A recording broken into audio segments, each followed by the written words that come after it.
Wagwan people, magadi muri Zimbabwe. Welcome to Zim Reality ITV. Pana ngwafa ma latest. Pana ngwafa nyazi ngati chipizo ndafunga na nezvo madezi singabatike pana chimwe chimovie changa chimboshuta chinonzi moyo muti ndafunga mutachona pa channel pana ndafunga madezi mashoma ati kutera apa. Right nyani ne pana pamuzora nasi inyaya yechiko inyaya DJ Flevah na Etherton B. Pana nyazi tasweka tichona ndasi pa social media pana ngwafa.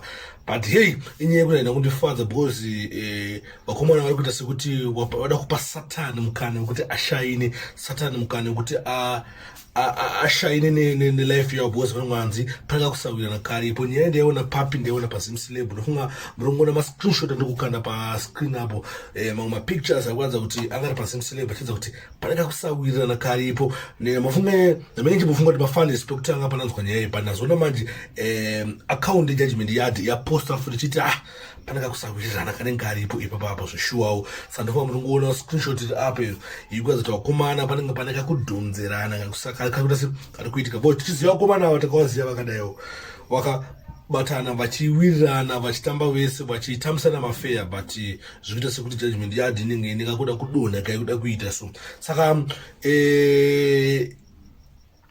mufaro wedu kunzwa kuti pane zvazoitika vazogara pasi wataurirana whatever chaukanetsana obviously tiri vanhu venyama tiri vanhu tese tine zvinoitika mulife medu whatever zvikuitika pakati pavo vari two tinongonamatawo nekungoshuwirawo kuti vadzokerane varamba vachingoita maworks semaitire avanga vachingoita before semaitire vanga vachingoita kudhara right ndonyanganinaye muzuva ranhasi iyoyi thanks for watching. My name is DJ Sparks Zimbabwe ndiripo pa chivhitivhiti chenyu chamunofarira chivhitivhiti chihealth chivhitivhiti chisina maside effect.